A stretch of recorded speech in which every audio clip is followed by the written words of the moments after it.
kuphephile kumnyama abantu ababonakala manje bebuye emsebenzini ngabe nje ukupho eningakwenza nina njenge-ward committee. No, kulokho angithi umkhandlu wabantu. So ke icelo zabantu kufanele zithathwe zinjengoba zinjalo. Umsebenzi we-ward committee dadewethu yilokhu ukuthi bawubiza ngokuthi i-ward committee is a conveyor belt. Okusho ukuthi ithatha lokho okuvela emphakathini kuhambise kunjengoba kunjalo ikusemkhandlweni ithi mayifika emkhandlweni ifika ithi umkhandlu nakho esibuya nakho emphakathini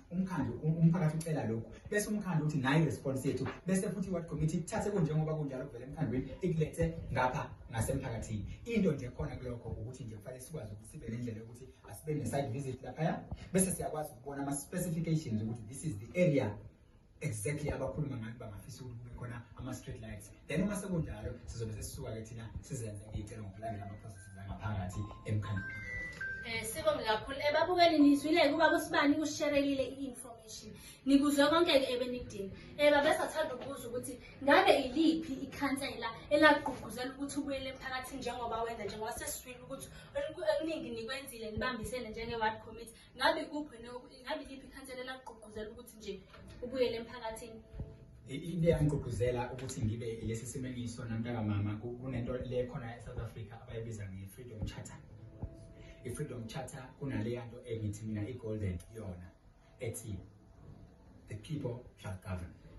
Abantu kufanele babuse. Bese kuba khona lento evame ukukhulunywa ama-politicians mhlawumbe uma befika kuthina masikunemihlangano kuthiwa amandla bese yisholo thina unprovoked sithini awethu. Manje ngake ngayibuza kaningi ngaleyo noma ngingahlala ekhoneni lami ngingedwa ngayibuza mangithi amandla wami maphi lamandla enginawo ngoba isikhathi esiningi sithi siqeda nje ukuthi amandla wethu sithi sisuka kulowo mhlangano sibe sesiqala sikomplaina ukuthi yazi izinto azenzeki apha kanti amandla ethu lezo zinto lezo zingenze ngakwazi ukuthi ngizihluphe ngendaba yokuthi angithola ulwazi understand ama-systems akhona ka-government bese sibheka lento ethi how do we participate actively as ama-citizens in our own country ngoba inhlanhla esinayo njenge-South Africa ukuthi siphila ezweni elikhululekile manje unlike abazali bethu ababephila lapho khona kuwukuthi noma benayo imibono kodwa imibono yabo ibingakwazi ukuthi ihambe ibanga elithile ngoba bebengakwazi ukuthi ukuthi lokho abakucabangayo bakwenze endaweni ekhululekile. Kodwa uhulumeni okhona manjena uyakwazi ukuthi avulele into ethi nasi space kodwa into ekhona ukuthi naso lesi space sithe ukuba dim uma ngabe ungafuni ukusondela eduzane kungase ungakwazi ukusibona. Isikhathi esiningi thina njenge-youth isikhule sinento ethi sifuna ukunikwa amathuba kodwa kuthe ngo-2014 sabuka into ethile ethi no man sesikhathele indaba yokuthi sihlale sisola abaphathi abasuke bekhona ema-ofisini safunda lento ethi lento ewumahluko ofisa ukuyibona yenzeka emhlabeni wena sokuma kube wena oyenzayo leyo nto la uyibona ingenzeka ikhona. So-ke into esiyenzile sibese sirejista i-NPO ngo-2014 le NPO bekuye-youth masiyirejista le-NPO njenge-youth sibese siqala kule ndawo yangaseWildbank sathi no thina into esizawuyenza la sibone ngathi uhulumeni akafikeleli khona sizokwazi ukuclosa leyo gap saqala sayawuclean imihosha ebesiyibone ngakithi saqala sayawuclean ama-passages kakhonkola besibawabona engakhiphi ngesikhathi senza lento ke dadewethu we grew in loving what we were doing in the community because i-economy lethu uma ufika kade kukhona before ubonile wawushutha ngesithombe ngesikhathi uqala wenza nje into encane baye bathi ngesizulu umsebenzi uyasesaba isandla. Uma ubuka umahluko owenziwe yileyo nto leyo yokusukuma kwakho kube ukuthatha isipedi nje uthi ukancane ukususa leyo nto isuse bese kuba khona ithi wow yona iyangqugquzela leyo nto ithombe so before and after iyona nto kakhulukazi le driving force mina ukuthi ngiyafisa ukwenza umahluko ngaso sonke isikhathi because ngesikhathi kade ufika usibone isimo ngesikhathi nje ube wenza okuthile then you start ukuthi-ke uqala ukubona ukuthi nanku umahluko osebenzeka ngaleyo ndlela-ke sibese sihamba sibheka ama-systems nje akhona ngithi umphakathi wethu uma ngase uhambe ukuthi uma ngabe njengoba sihlale endaweni zomasipala ke sibheke lento ka-Municipal Systems Act iyakwazi ukusitshela ukuthi kahle kahle how can the residents participate kwi-system yomkhandlu ukuze lolu shintsho esifisa ukulibona endaweni lwenzeke njengoba ngisasho kanjalo mntakamama ngisho njengoba sila sikhona nje njengamanje kunento eyenzeka la Ward 19 siyenza through yona i-NPO ngoba sibone i-gap noma sesikhona emholini khona esiyifice sayibona ukuthi ayenzeki yabona amakhulu ngemihlangano yomphakathi abasekhweni ayikho imihlangano yomphakathi bese kuba khona lento ethi masithi siyabuza ngoba sesisebholini sokwenza kanjani ukuthi lento silosi-complain ngayo ngoba abantu babheke thina phethu sibiza imihlangano yomphakathi sithi siyabheka ngoba ipolicy yomkhandlu kunento esigwemayo ukuthi thina njengamalunga nje e-ward committee asikwazi ukubiza imihlangano kodwa usihlalo we-ward committee uyena uphakabiza imihlangano bese thina sonke-ke njengamalunga lawa u-10 e-ward committee silandele yena-ke bese siyahamba siyobheka ukuthi umphakathi yini okhuluma ngayo kodwa ngesikhathi sikubona lokhu kungasheshi ukwenzeka i-term yethu of office siyibonile ngokuya ngokuphela sibese sibuyela back sathi asibuyele kule yanto esasivele senza ngayo ngesikhathi sisa ama-volunteer within i-NPO sathi le yanto yasigqugquzela sifuna ukuyithatha siyibuyisele emphakathini nawo siwubone ngeke lugqugquzeleke ngendlela efanayo into esinayo njengamanje kunento ethi sinento ukuthi abantu umgwaqo nomgwaqo sinabantu abawu-10 dadewethu abakhona ababhizi nama-portfolios ahlukene as ama-volunteers njengoba i-NPO une-more community development enhlangane ngenza inzuzo la emigwaqweni yethu sinomuntu okhona okuthiwa la kulo mgwaqo wena uzobhekelela indaba yokuthi izinto zaka-roads no-transport zizokwenziwa kuwena ama-drains ethu abahlale evulekile ama-potholes ethu awahlale engekho emigwaqweni yethu imigwaqo yethu ihlale i-right uma kukhona into ethi mhlawumbe kuzodliwa ama-prices ezimoto ngala embonini akube khona ukuxoxisana phakathi kwabemboni kanye nomphakathi kube khona ukubambisana ngokuthula kwenzeka into enjalo ngizozama nje ukuyi-summarize bese ukuthi lokho sibili umuntu sithi akahambe ayobhekelela indaba yokuthi iy'ndawo zethu zihlanzekile bese ukuthi lezi iy'ndawo ezivulekile senza kanjani ukuthi sikwazi ukuzi-adopta sizenza abantwana bethu bese siyatshala kulezo ndawo ukwenzela ukuthi zingabi ama-illegal dump aphinde aqinisekisele umuntu ukuthi ama-plastic kadoti abahlali bawathola eyinani afaneleyo ngosuku olufaneleyo kuphinde kube ukuthi imoto kadoti iyawulanda nodoti osubekiwe abahlali ngosuku olufaneleyo because i-system ukuze ikwazi ukusebenza kufuna ukuthi umkhandlu udlale irole yawo nomphakathi udlale futhi irole yawo kuyenzeka ukuthi uthotha ama-plastic asekhona emphakathini kodwa kunomuntu emphakathini ongawukhiphi udoti ngosuku kadoti so which means noma sekhona ama-plastic kodwa njengoba lo engawukhiphi udoti sizoqhubeka sizibone sinama-illegal dump endaweni yethu lokwesithathu ubhekelelo somabhizinisi ukuthi baluthola kanjani uxhaso bathuthukiswa kanjani emphakathini yethu leli volunteer lethu-ke okwalo ukuthi kuqinisekise ukuthi kunalento ethi leya mali ekhona yoxhaso losomabhizinisi ayifikelele kosomabhizinisi bethu bayithola kanjani le mali uma beyithola le mali yakhona sekukhona-ke into ethi senza kanjani ukuthi la ey'tolo ikakhulukazi zale zinto ey'dliwayo kube ukuthi ziyabhekwa randomly lezi y'tolo kungabe ukuthi zidayisa izinto ezizoba-harmful noma ezizolimaza imiphakathi yethu uma sikwenza lokhu dadewethu kunento ethi iphupho lethu elinye khona ukuthi sifisa ukubuyisa u-retail business sikhule sibabona abazali bethu bekade bekule nto ey'tolo emalokishini nasey'ndaweni esihlele kuzona kodwa njengamanje sibona abantu bakithi kungaza sithi lesa space abasakwazi ukusisebenzisa anymore as much as bebenalo ikhono bebelisebenzisa previously kodwa kubonakala engathi manje lesa space sesithathwe kakhulu abantu othola ukuthi noma beyithatha imali emigwaqweni yethu usuku nosuku kodwa noma kungathiwa kushonwa kamakhelwane ngaphesheya kwale ndawo mhlawumbe iy'khonteyina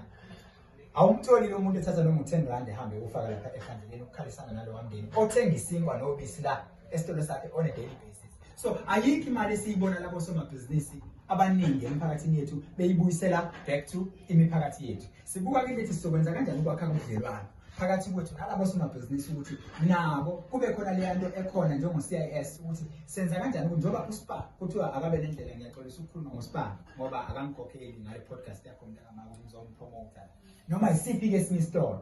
kunento ethi bayaphoqa bona ukuthi akube khona ingxenye abayibuyisela emphakathini lezi y'tolo ezisemphakathini yethu siyazibuza ukuthi zona kunini lapho khona kukhona ipolisi ezoba njalo ezothi nani phela njengoba nithatha la from umphakathi musamuthatha kuphela akube khona nizobuye nikubuyisele khona emphakathini ikhona-ke isystem esinayo emayelana nalokho esingeke sikwazi ukukhuluma mhlawumbe la ngoba khona nothaso bangaze bayithathe bahambe nayo mkhathi wami so isithito yakhona uma sidlula kulokho sekukhona-ke manje umunxa lo olandelayo lona umuntu esithi ubhekelele into yama-skills emphakathini wethu senza kanjani ukuthi abantu bakithi baqeqeshwe kuma-skills senza kanjani ukuthi abantwana abangafundi senze isiqiniseko uma beseminyakeni yethu basesikoleni bonke basesikoleni ngesikhathi sesikole ukuze siqedele igama lelikhona labantu abahlele emphakathini wethu ababizwa ngama-P bathi ama-P ngiyalisaba kodwa-ke ngoba mhlawumbe senzela ukuthi ibe sobala leli gama elandayo emaphara akekho umzali wakwathi uma izala umntwana wathi ngizele iphara nkosi yami nalo iphara lami kodwa ngenxa yezimo thina zokuthi kukhona ama-social ills esingawa-eliminate noma singawasusa emphakathini wethu abantwana bethu bayithola sebebizwa ngalela gama lamaphara le nto iqala ngokuthi umntwana wami mina uma ngiphuma ekhaya ngo-3 noma ngiphuma ekhaya ngo-12 noma ngiphuma ekhaya ngo-7 ngiya emsebenzini umntwana ngishiya elungiselela ukuya esikoleni kanti uzosala la esikoleni babami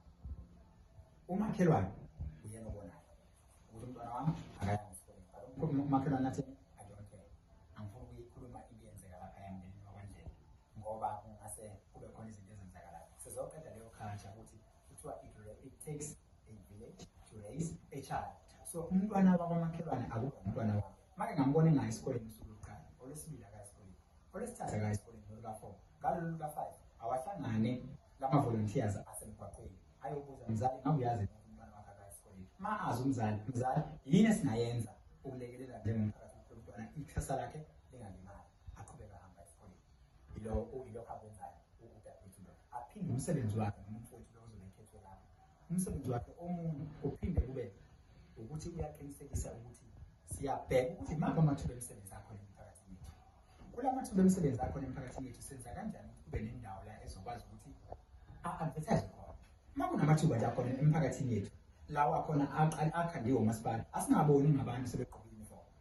singazi ukuthi le misebenzi bayithole kuphi nendawo akube ukuthi siyazi ukuthi ayizofesa endaweni ethile njengoba kwenzeka nakuma-private companies noma ngabe umsebenzi uzothi owabantu abawu-2 abadingakalayo kodwa bayayithatha lento bayifake kwiwebsite yabo bayifake emabhodini abo ama-notice boards and everything like that wonke umuntu anikwe ithuba lokuthi a-aplayele leyo msebenzi obone ngathi uyakuthanda lowo msebenzi ebese-ke from thousands or hundreds of people or tens of people kuthathwe labo bantu abangabike abawu-2 nala emphakathini wethu sifisa ukuthi isystem enjalo ikwazi ukuba khona lento okuthiwa ukhanya ngale transparency asilideni sibe transparent emphakathini wethu ukwenzela ukuthi abantu nabangalokuthola ithuba kodwa babuyelwe yithemba ngoba isystem esisebenza ngayo izokwazi ukuthi bavulelele ithuba lelo sekukhona-ke lento ethi abantwana bethu badlala kuphi asibe nendawo ukudlala kubantwana umgwaqo nomgwaqo umntwana asazi ukuthi abantwana bala badlala kuphi ngendlela ezokwazi ukuthi iphephe phinde siqinisekise ukuthi sibuyisa le nto yembhola kodadewethu indaba yezingoma i-culture yethu senza kanjani ukuyidlulisa yes esikoleni umntwana uyafunda ulimi oluthile kodwa senza kanjani uma sefika ekhaya ulimi lwakhe lwebele akagcine lahlekelwa ilona ngenxa yokuthi lento ayifunda esikoleni mhlawumbe sefunda i-aplaye kakhulu nasekhaya as much as sizomkhuthaza ngoba bese angayikhohlwa lento yasesikoleni akwazi ukuphasa kodwa kungaqiniseki ukuthi iy'limi zethu zesinguni segcina seziphelile ngenxa yokuthi sezi-infiltrate-wa kakhulu yilezi limi lezi zangalazo boya zokucela itiye bayibashe njalo so-ke sikwenza kanjani lokho lento yokumodela kwenu dadewethu nabantwana abancane ngoba leyanto ngayo sizama ukubuilda i-confidence senza kanjani nje ayingapheli indaba yokumodela kwabantwana emiphakathini yethu ngalento yamastrato-ke njengoba sinamastrato awu-204 la ewadini ikutshela ukuthi sifisa ukuthi sihambe futhi esikhathini lapho khona siyihlangene kahle lama-systems ethu bese kuba ukuthi kunama-competitions azoba khona sazi ukuthi kule area mhlawumbe yakwa-8 ngezumzekelo imigwaqo yakhona labantwana abalapho kulezo ndawo nemphakathi yakhona izobe iqhudelane nje ngebhola iqhudelane ngengoma iqhudelane ngomculo umgwaqo othile iqhudelane ngomgwaqo othile size sikhiphe into ezogcina ikhwaya eyodwa se-119 sikhiphe isicathamiya esisodwa sase-119 sikhiphe ingoma eyodwa se-119 sikhiphe iqembu lebhola elilodwa lase-119 elizobe lisuke lekutheni iqala ikudlala ngokwama-area ubuye ama-area manjena ngokwemigwaqo esethole abantu abazorepresenta lama-area ethu lama-VD ethu awu-7 or 8 njengamanje akwazi lama-VD ethu awu-8 ukuthi agcine esezodlala la egrawundini kuthiwe true sesinamathimu awu-8 ewadi manje azodlala akhompyuthe from lama-team awu-8 sikwazi ukugcina sikhiphe ithimu kuzothiwa le team yewadi enabo bonke abantu abavela kuyo sifisa ukufikelela la bese kuthi dadewethu sifisa ukuthi omunye walama-volunteer akhona emgwaqweni aqinisekise ukuthi uhulumeni wase-South Africa mayisanayo nje leyanto ethi abantu bakithi bayakwazi ukuthi babhalisele izindlu noma bathole izindlu lezi zemkhaso akube nento ethi umuntu nje oneminyaka ewu-18 yaphezulu ongakaze sayithole le mkhaso asibe ne-waiting list yalabo abantu abasawufunayo umsebenzi ngoba kukhona abantu abangasebenzi dadewethu abangafuni futhi ukusebenza wena ungababona bengasebenzi kanti abanye bakhona ngempela ufuna usuhlala nabathi hayi no mina ngifuna imisebenzi mina so labo abantu abasazimisele ukusebenza senza kanjani ukuthi kube ne-database lapho bezobhalisa khona umgwaqo nomgwaqo ukuthi thina sisa abantu abama-job seekers okusho ukuthi u-labor wethu locally siyigcine-ke la malist ethu ukuze makuvela amathuba emisebenzi sazi ukuthi namba yabanye abantu abane-interest ekutheni basafuna ukuthi bawuthole umsebenzi ithi lento dadewethu ngalowa muntu futhi siphinde sibe nento ethi lezi zindlu ezingahlali emphakathini wethu asenze isiqiniseko ukuthi siyazibheka ukuthi singazisebenzisa kanjani ukwenzela ukuthi singagcini si-attract-a ubugebengu endaweni lasihlala khona kuphinde kube yini kube lo muntu okhona lobhekele ezokuphepha futhi endaweni yethu. Asiqinisekise ukuthi amaphoyisa ethu ayaphathola kuyo yonke imigwaqo yethu yase-192. Asiqinisekise ukuthi i-CPF yethu isebenza ngendlela efaneleyo, uCommunity Blue wethu usebenza ngendlela efaneleyo. Asiqinisekise ukuthi lama clinic esinawo njengamanje njengoba sinama-clinic i-Whitebank Clinic kube i-KwaDabek Clinic. Le ukuthi umuntu wethu mayefika kulawa maklinikhi senza kanjani ukuqinisekisa ukuthi akahlali lapha isikhathi eside engathola usizo. Hayi ngoba bayakhala abantu nangama-files. Yes, bayakhala ngempela. Uyabona nje kuleyo nje umntaka mama ukhona into esahlala nge-PRO yakwaDabeka. Uma sihlala nayo sacela ukuthi akasichazele kwenzeka ngale nto yama-files, because kwaDabeka kunento ethi every time uyakhona ulindele ukuthi ngase kwenzeke wenze i-duplicate file ngoba leya file yakho ayisatholakali. So-ke ngenhlanhla-ke ngenxa yokuthi umuntu okuxoxekayo naye uzile wafika waphendula washo banayo inkinga yama-files bak-acknowledge lokho base ithi kunama-container amathathu abawatholile okuyibona abacabanga bazokwazi ukuthi basebenzise bona ukwazi ukuthi baqede lento yama-files abahlala ku-floor kube ukuthi bezokwazi ukuthi babe ne-filing system yabo ezoba in order. Wathi uma ngabe sekufike lokho noma sebeqede lokho bacabanga leya nkinga yama-files abo izophela. Kusanjalo ngiyafisa ukuthi ngikhulume ngalo mntwana waleyo kade ngikhuluma naye kuma-groups amanye ka-WhatsApp. Umntwana wase-sub-16 bambiza ngo-secret. Lo mntwana uwomunye wabantu abakhona emgwaqweni wangakubo iLanda Close e-sub-16. Bamkhethile abahlali ukuthi naye angene kule group yabantu abawucela abazokwazi ukusiza emgwaqweni wakhe. Ngesikhathi sikhuluma ngalena ezwa nokuthi naye vision yethu yonke into eyenziwa yilowa mntwana uma ufika lapha kwaDabeka Clinic ngiyafisa ukuthi ngangambona siyasebenza esingangambona lo mntwana uyazinikela emsebenzini wakhe kanti leya department aliyona i-challenging ngendlela esimangaliso. Laba-ke bawuthuba okugcina sekuyilo muntu okuthiwa-ke uzokwazi ukubhekelela indaba ukuthi umuzi nomuzi ube namanzi ube nogesi ube nethoyilethi eqondileyo. Ama-street light ethu asiqinisekise ukuthi wonke ayakhanya mayecisha okungenani wakube ukuthi abikiwe kwamasipala. Lokho kugcina ubhekelele lento mntakamama ethi yonke imizi engathathi intweni akubhekwe ukuthi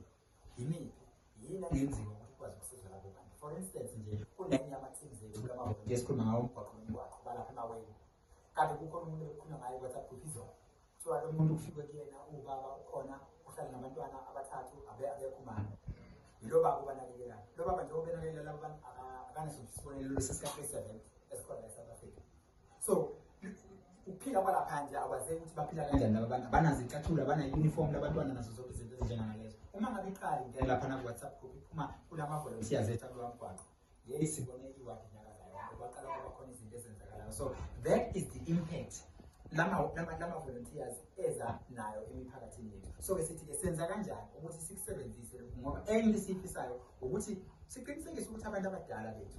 laba okuthiwa mhlawumbe bathola i-medication yokuthi badala abanoshukela senza kanjani ukuqinisekisa ukuthi emakhaya abagcini be-defaulter system ngenxa yokuthi abanakho ukudla bazofaka esiswini. Bese-ke sengivala mntakamama sesiyokuvala ngaleyo yokuthi enye into esifisa ukuthi sikwazi ukuthi siyilungise yile nto esiyibonayo enomsindo la ewadini ethi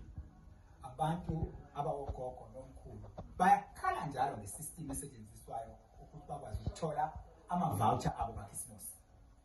Bathi indlela engwenziwa ngayo indlela ngokubuka kwabo engekho fair. Kungenzeka ukuba bakwenzayo noma baseduze nalo msebenzi mhlawumbe ngendlela abenza ngayo bona bayitshela ukuthi bayenza ngendlela efair kodwa as much as lento ingekho transparent ukuthi abantu abayazi ukuthi yenzeka kanjani bayohleza abantu bekhaya ukuze abantu bangakhali kungcono leyo ndlela ukusetshenzwa ngayo kube ukuthi iyaxoxwa ibe sobazi. Futhi-ke enye into ekhona yilena ethi njengoba sila nawo dadewethu ukubheka kwethu lento yokuthi kunaleya nkinga ekhona njengayo kwi-NPO sesigale into entsha la e-Ward 19 yokuthi njalo inyanga nenyanga siyahlangana lapha kwaDabeka Police Station ngaphandle sibe nama-dialogues. Eyokuqala siyiqala ngomhla ka-15 wonyanga nedlule kaMashi njengoba ku-April nje ngomhla ka-26 sizobe sikhona. Ngiyafisa ukunema ukuthi ibe yiphathi yalo msebenzi ozobe umkhulu ngendlela esimangaliso. Into esiyoyenza naphaya sizoreporta ukuthi kusukela ngomhla ka-15 kaMashi kuza manje yini esesiyenzile bazokhumbula abahlali ababekhona ngalwa suku. Sathi lapha ngalwa suku kunamathuba emisebenzi ayekhona sawasho ukuthi sathi abantu abeze bazo-applyela lawo mathuba omsebenzi. Sithi-ke come ngomhla ka-26 ka-April nize nizozwa ukuthi bangaka abantu abaqashiwe kuleya process sasikhulume ngayo sathi abantu abeze bazofaka